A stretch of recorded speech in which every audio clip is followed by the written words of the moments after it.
ไปเฮ็ดบุญไปให้พวกเพิ่นมื้อนี้ทั้งพ่อทั้งแม่ไอ้น้องเบิดทุกคนพร้อมได้ลูกหลานญาติพี่น้องเบิดสุขุสุคนนี่ปลูกระบ่าวนี่ลูกแล้วเฮ้ยสิ นี่ ไปอา ลูกสาวโกกเพิ่นอันนี้หูพระเฒ่า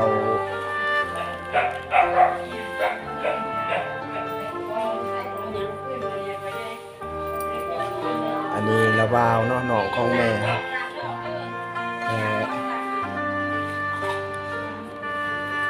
นี่แม่น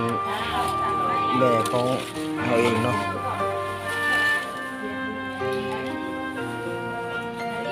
แล้วก็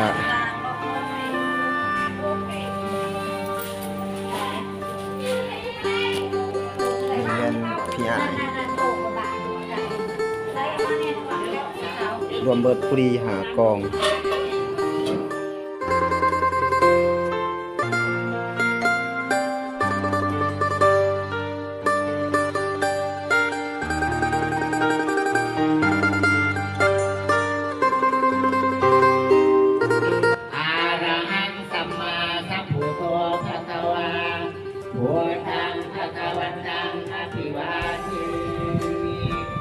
เยมินาสัจจาเร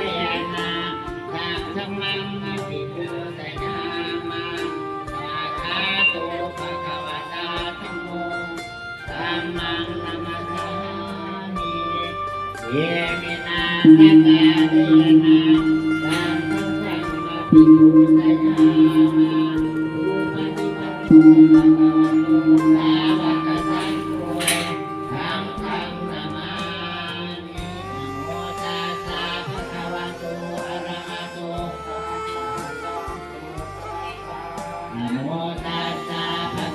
ตอะระหะโตสัมมาสัมพุทธัสสะนะโม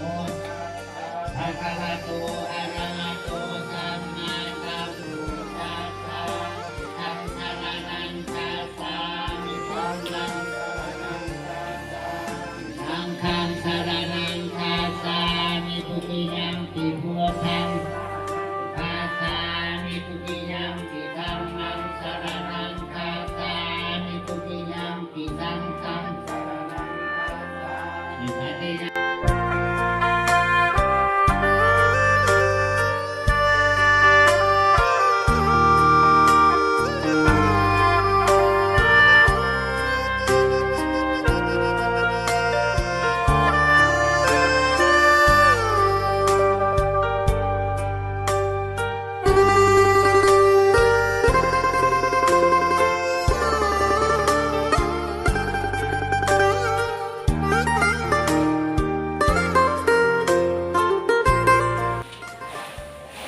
เสร็จยังฮะ มากินตอนเล็กสิ สบายดีเกาะนี่ติ สบายดี นี่น้องสาว